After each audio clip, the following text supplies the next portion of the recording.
He's the greatest MC in the world.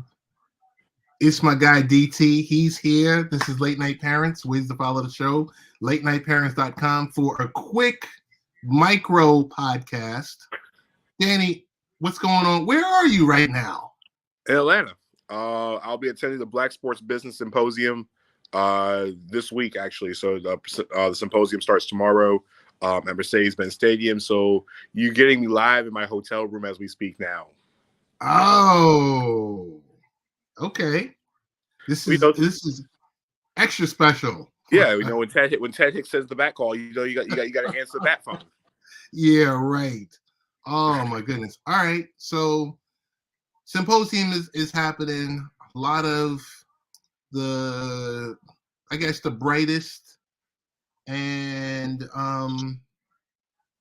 some seasoned and some people that are breaking into broadcasting and journalism and communications and all the above. So tell me, before we start talking to NBA, what are you looking for out of the symposium? I think it's just the ability to network with some of the biggest and brightest in all phases of sports. I mean, there's journalists here, there's people in business, sports business, there are people in social media, there are people that do sales, there's people. Sports is more than just people, on the field or making contact or, playing with a puck or shooting shots. They're the day-to-day folks that make it work. Ted, everything down from the person that sweeps the floor down to the person making the big decisions. There are hundreds of thousands of people that work for a team, and this business Black Sports Business Symposium was created to allow a space for African Americans to be able to get into sports, no matter what your field is into, and also be in a space where you're with, 2,000-3,000 other people and some of the smartest minds out there. So it's kind of like one big family reunion. Okay, because you know what, a lot of people look at that all that glitters is gold or isn't gold, because when we see our favorite TV shows, when we see our favorite analysts and play-by-play announcers, we see them as the talent, and we don't know that there's so much that goes on behind the scenes. Correct. There's so much with who's putting together the very scripts and editorials and all the above. We don't get to see that. So I think, Tony D, what's going on? I think it's important. It's important that you're going to get to experience all aspects of this game that you're very serious about. Yeah, I mean, and also there's so many more people that don't get to get the screen time. There's production people, there's people that do the cameras, there are people that do the lighting, people in the control truck. It's just everywhere. And so, you get that ability to have all those people in one room. And, big shout outs to Greg Gibson and the entire team and all the organizations, Ted, everybody from ESPN to the individual teams like the New Orleans Pelicans, your Brooklyn Nets, the LA Rams, the Jacksonville Jaguars, NASCAR, Major League Baseball, the NHL, all these different avenues, among others, are just here just to, to preach diversity and to bring more into their sports, so into their organization. So Danny, I guess I can. Nobody was really talking DEI, or it wasn't really on the tip of everyone's lips before 2020. Mm-hmm. But then it's like DEI became the thing. So this symposium, is this the first year, the second year, the fifth? This is the second year. Last year's event was in June, actually on Juneteenth weekend out here in Atlanta. And it was really, like I said, a combination of Greg Gibson getting with Kevin Dimitrov of the Rams, Steve Weishaupt, NFL Network. They have the executive council, and then Arthur Blank is allowing the Black Sports Business Symposium to use Mercedes-Benz Stadium. So and also on top of that, the Arthur Blank Foundation gave and sponsored 100 students from all across. So that means they paid them to attend. They paid their airfare, they paid their room and board to be in Atlanta to be part of this. So like I said, all these organizations are here, and Ted, like I said, it's more than just organizations. It is a lot of just different people. You have recruiters, you have everybody from the U.S. Olympic side of things. I mean, they even sped into hip hop. You know, they have Big Tega and one of the community. I'm sorry, one of the artists, D Smoke, as well as people who are in the music industry as well as the fashion industry, because that's part of sports. And like you said, DEI is huge. How to operate in the workplace, how to be able to manage yourself and try to get yourself into these positions. It's so much stuff they have going on. It's crazy how they compact everything. Almost 50 sessions, multiple speakers from Rich Paul to Maria Taylor to Dawn Staley, Bubba Wallace, among others. A laundry list of folks, and they're trying to do this in a 3-day period. So it's super dope. Like I said, it starts tomorrow at 7 a.m. and I'm getting ready for that tomorrow. Gotcha. It's the way you have so many different featured speakers and what's packed into that specific, the 2 or 3 day set. Does it kind of feel like speed dating? Well, actually they did that the first year. They did have a speed dating thing where you got to meet new people. You stood in line and basically you went like an assembly line, meeting new people, collecting their contact information, getting to know them like a 3-minute period. I think they were trying to set the world record for most people connected in 1.5 hour session. So okay. I think I ended up meeting like 35, 40 people in like less than an hour. And you just exchange information and you keep up with them, and you gain more contacts. Big questions. How many of those people, the 35, 40 people, that you still remain in contact with? You know what? I have people who are on my LinkedIn personally that message me or like statuses or comment every. So I think about a good 75, 80%. And it's not just students and professionals. It's people who actually work in the industry. Gotcha. It's the folks that you never have contact with. It's a lot of networking and just like I said, it's people just coming together for something that they believe in. Who are you most jazzed up to see? I mean, Ted, day one, of course, Rich Paul is speaking on day one. I mean, who doesn't want to be in the same room with the guy that's the man in charge of Clutch Sports? They kick it off with Dawn Staley tomorrow. One of the sessions I am very that's near and dear to both of us. They have one about professional wrestling, past, present, and future, and that's with AEW superstars Jade Cargill, Austin Ricky Starks, Will Powerhouse Hobbs, Willow Nightingale, and Stokely Hathaway speaking about pro wrestling and blacks. Just now, then, in the future. I'm really looking forward to that. They have one about how to transition your current job into working in sports or trying to get moved up and promoted up. They have things with NIL because that's a huge thing. Raekwon Smith used to play at Norfolk State, who has the most NIL deals. Ted, the most NIL deals. He had 64 deals, and he went to Norfolk State. So he wasn't playing at a Power 5 school. He's at Norfolk State, and so he's known as the king of NIL. I mean, Ted, like I said, there's chief diversity, there's chief executive officers, there's DEI folks, there's communications people, and also there's one about Major League Baseball, about how to bring Major League Baseball into the Black community. So that's one of the ones I want to stop you there because I think you remember about 10 years ago, we used to talk on Barbershop Sports about, and at that point, it was under 10% of African Americans were actually playing baseball. I'm sure that number has dwarfed 10 years later. I wouldn't be surprised. Maybe 7%, 6%, maybe even 8%. But I'm sure it hasn't increased, and it's, I think it's definitely helpful. So are you going to attend that specific session? I think yes, because there are people who are some of the biggest and brightest minds.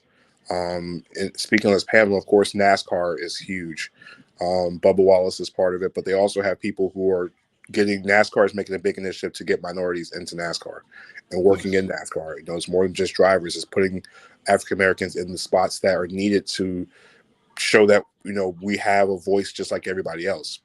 And like I said, there's a lot of DEI folks here.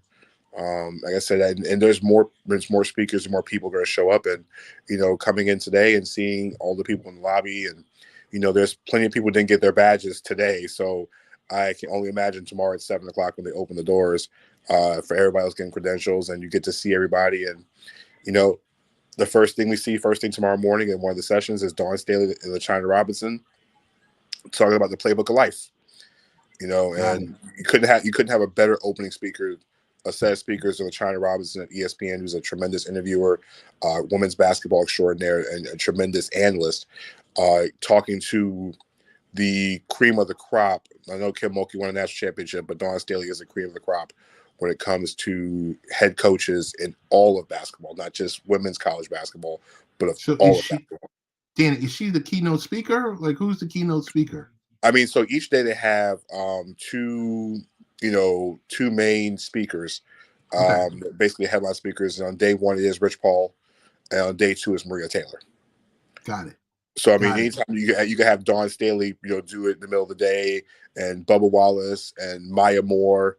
I mean, Jay Cargill. Some heavy hitters on there, on that role. I mean, you have NFL players, Brandon Marshall and Takeo Spikes, and Casey Hayward. There are plenty of NFL folks here, and there's even people who are not speaking that are just here in general. I think Ben Troop of the Tennessee Titans and University of Florida is here. I ran into a couple of folks earlier today, and it's just like you just see different people from everywhere, and some you haven't, some some you don't know. So you get to know and meet a whole bunch of people. Last question about this. One of my favorite, because he was a good friend of my buddy, the late great C.S. Keys, is Jim Trotter going to be in the house? He is not. I know. No, he's not in the house this year. There's a few folks that I had. I wish could have been here. Bomani Jones would have been another one. Michael Smith would have been some of the ones, but no, Jim Trotter's not here. I know Steve Weish is on the executive council, so I know he's speaking, I think, tomorrow. But yeah, there's no Jim Trotter this year. Hopefully next year. I know that he would, if he was speaking, it would be one of the most attended sessions. Like I said, this conference went from Deion Sanders, Kevin Warren, who was the commissioner of the Big Ten, who's now the vice president of the Chicago Bears, Valerie Daniels Carter, on top of everybody loves Eric Thomas. I've never seen they had to close out the Falcons locker room because there were so many people trying to see ET speak. So it was like just a multiple people last year, and this year is just even bigger. All right. I'm looking to hear, have you back for a recap of the Black Business Symposium. Want to ask a question or two about the NBA. Okay. Are you shocked or are you not shocked that we came down to, I guess, the 11th hour to get a new CBA in play? No, I'm not shocked. Not at all? No. Ted, they were going to get it done. They've seen what labor situations happen. And to be honest, you got to get this done. You don't want to have this thing linger into next season. Yeah, you didn't make the target time, but hey, listen, they got it done, a little bit. They took overtime, they had to go to overtime a little bit, but they got it done. We don't have to worry about labor. We have labor peace until 2028. And then we can look at it again. Was Adam Silver involved in the day-to-day negotiation? I'm sure Adam Silver, along with, Tamika Tremilio of the NBAPA, the representatives of each of the teams, of course, the president, vice president, and treasurer were all involved in it. The NBA bigwigs on the side. So everybody got together for this. This is where you make labor peace, make labor harmony, because you need to have it. We have a new television. The league has a television deal coming up, which is going to be the precursor of what's going to happen in the future, with potential changes with the television networks, or now with streaming services becoming the forefront. I mean, we saw what Amazon did. YouTube TV did yesterday, the NFL Sunday Ticket, and the price is going through the roof. They butchered it. I will say this much, Danny. Were you in the minority that expected it to for the prices to be what they were, or did you think we were going to get a discount, the consumer? I thought because people hated DirecTV's pricing for years, you couldn't have gone higher than what they did, but YouTube decided to go higher than what they did. So now I want to know, because you're charging more money, what more service are you getting than what DirecTV got you? Red Zone's not enough. Helen, how you doing? I need on the field action. I need extra mascot coverage. I better get something, because them prices are completely just through the roof. And you got to think, and the worst part is they took the college discount away for college students. The one folks that were already struggling as this, they don't even get that discount anymore. So here's what I'm going to say about this. You knew that the price was going to have to be outrageous when you look at CBS and Fox paying $2.5 billion a year for their packages to air the 1 and 4 o'clock games. Mm-hmm. And we're doing great. We are. You know what? YouTube pay a lot of money for FS Sunday tickets, so I guess they'll get their money back somehow. Yes. Is either that or they're going to raise YouTube TV prices. Yes. Well, it's and the thing is, there's a $100 discount if you do it before June, but you already have to be a member of YouTube TV. Or they're going to completely hit you over the head even further. We're talking about $500 for non-members of YouTube TV. Non-member, and if you want the Red Zone channel. Because for me, Red Zone channel, and I'm good. That's all I need. Ted, we talk about this off the air all the time. Where is the a la carte package? Let me have my Atlanta Falcons and Red Zone on Sundays. And that's what we were thinking, and we'll chew about this another time. Yeah, $149 for my favorite team, please. Or even you pull a NBA type deal and say, hey, I want to see the fourth quarter. Give me the witching hour. Give me the NFL Red Zone witching hour. Yes. Hey, I want to follow up with a quick question on, because I know you're short for time. Okay. We're talking about the aforementioned NBA TV deals for 24-25 expiration. I'm hearing a lot of noise, and I know you and I talked about it off air and pre-pro. Would you consider TNT a legacy station? Would you think they're going to be the odd person out or odd provider out? I don't know if they're going to have as much power, much basketball prowess going forward. I think Turner cannot let the NBA go, but I don't think they keep the same package the way it is. But what if they just have Thursday nights? Like I said, they might take a reduced package. Ted. They might TNT might go into load management on the NBA games. All right. How much has load management destroyed this league, Danny? And I don't know if you can talk about this. I mean, you know what? I don't want to put you in a situation. No, I mean, when you say destroyed the league, it's like, every person in the soapbox in the 80s, 70s, and 80s were saying that they played 82 games, they played 45 night. But basketball's changed a lot, Ted, over the last 10, 15, 20 years. Players are more athletic. Players do a lot more than they did, in the 70s, 80s. So the wear and tear on players' bodies is immense. That's why you look at LeBron James and look how much money he spends on his body. He spends over $1 million on his body every year, and he still plays 55 games a season. It's to the point, Ted, where load management is killing the league. But here's the other problem: you cannot play more games. You can't extend the season out any further, and owners ain't going for a shorter season. Because the sad thing is, if you're going to do shorter season, they're still going to load manage anyway. So it doesn't help the game, and really it doesn't help you if you're a fan of the away team in your local market.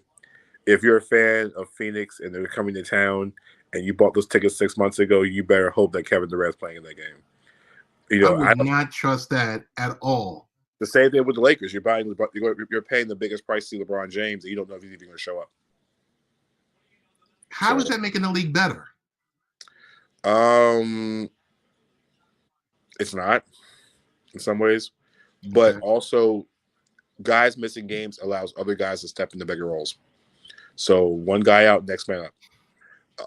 I think what the NBA needs to do with the next television deal, and even in the next season, is we need to start showcasing more teams. Not and not the old school NBA on CBS, NBA on NBC, and show the same 6 teams over and Yeah, over and over. because nowadays you're trying to build stars for the next generation. You're trying to build the next generation of guys. People have Who to know about. You have to Danny? know Who about. are so? Kevin Durant is 35. Mm-hmm. Steph Curry is 35. LeBron James is 38. Who's the next wave? I mean, Giannis is going to lead the league into the next part, but I think after that, you know, we should be watching more Anthony Edwards play back, more games of Anthony Edwards. He who is a complete monster. Joel Embiid's 29, so like I said, he's going to be in that Giannis bracket. But we're talking about the young guns in the league. We're talking about Anthony Edwards. I can't wait to see what Cade Cunningham is going to do when he returns to Detroit next season. LaMelo Ball and Charlotte. Of course, everybody wants to see Wemby. Everybody cannot wait to see. Everybody wants to see. He's going to save the league. I mean, it's must-see television. I mean, hopefully, Jaylen Brown, I think has a superstar potential. So Jason Tatum has a chance to be the best player in the league. What Cleveland's doing with Donovan Mitchell and Darius Garland and Evan Mobley and Jarrett Allen, those guys are all under the age of 27. They're all super young. So the league's in good hands. I mean, Damian Lillard's 34, 35. You see those guys getting older, but we have guys in this league. Shai Gilgeous-Alexander. We get to see Josh Giddey, and then the unleashing of Chet Holmgren next season. There's a guy down in New Orleans who will be nameless on his podcast tonight. If somehow if he actually could hit a floor and stay healthy, he's the guy that can get people in seats watching things on a nightly basis. John Moran. It isn't the person to be named later. Is it a mental health issue now? And we're not talking about Ben Simmons, the person down in New Orleans. I mean, the comments were polarizing, and I'll be really worried if training camp comes next season, he's not ready to play. And then you go into buyer's remorse at that point. Like if this guy is not ready to go in September, we got a problem. So 90 games played in 3 seasons. Those are Joel Embiid type numbers. His first couple of years, and then he somehow found health. The problem is Zion Williamson has a top 10 jersey sales. Zion Williamson puts people in seats. When he's on television, people watch Zion Williamson.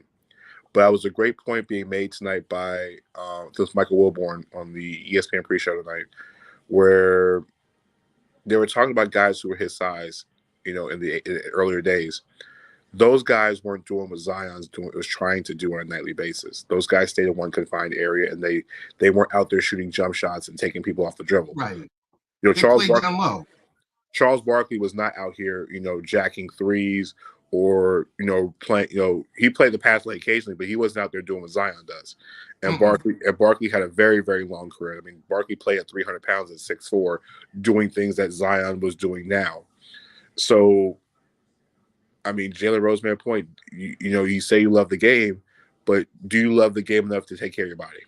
So that's what you got to do. So okay. Who do you expect to be? I guess something where you're going to be like, whoa, the big upset in the first round of the playoffs. The one upset I can see happening in the first round that I wouldn't be surprised, besides the Clippers beating the Suns, which I'm saying this until I'm blue in the face, the Clippers will beat the Suns. The upset, listen, why have an odd feeling that the Atlanta Hawks are going to beat the Boston Celtics? Wow. Okay. I have an odd feeling about this, that Trae Young and the boys in Atlanta are going to shoot down Boston, and the Jaylen Brown, Jason Tatum marriage could really be over at this point. Would you have that same feeling if the Miami Heat had won their playing game? Listen, playoff Jimmy's playoff Jimmy. But something about this whole situation in Boston doesn't sound right to me. And I know those guys have been together, and you can hear, it's just something about Jaylen Brown ready to have his own team. Yeah. And I think Atlanta has talked about trading Trae Young. I feel like they could get swapped for each other. Okay. Trae doesn't have to be the guy taking every shot, but he still can be a playmaker, still give you 25, 28 points a game as a number 2 option in Jason Tatum and take some of the pressure off him. And Jaylen Brown can come home and be the guy in Atlanta. Put him and DeJounte Murray together. That's even more dangerous backcourt than Trae Young and DeJounte Murray. Who gets the Houston Rockets job? They can have Rudy Tomjanovich. That job is not even remote. That roster is a complete mess. They have built the wrong set of young guys together, and I'm not sure how this is going to get fixed. I would say if it's not Kenny Atkinson ready to take a job, which ironically might be if you a better job than what Charlotte was last season. Mm-hmm. The Raptors now up by 4. And their lead is dwindling. So, if there's an elimination up north, there's a coach that could be headed down south. I've been hearing his name. I guess the last thing is, last question is, Ime Udoka. Does he rear his head? I saw him at a game the other day. I think he gets back in the NBA this season. I'm not sure about head coaching job. I think he's somebody's lead assistant this year. So okay. you can't put him back in. You still got to rehab the PR, and you got to make sure he's in a good place. But I think he's on somebody's bench next season, and I think he could be a coach as early as 2024. Got it. Danny, I want to thank you for coming through. We got you in and out of here in under 30 minutes. Yes, I sir. guess this is like a warm-up for you because you're getting ready to do EJ's podcast. Yep. Shout out to EJ. Yeah, my man, EJ Christian. So I'm running over there right now. All right. I'll talk with you soon. And hey, Danny, where do we find you on social media? Check out my work on Substack of The Wonderful World of Data, also 3-point conversion. And you can catch me on Late Night Parents when Ted sends the bat signal. All right. And we're out.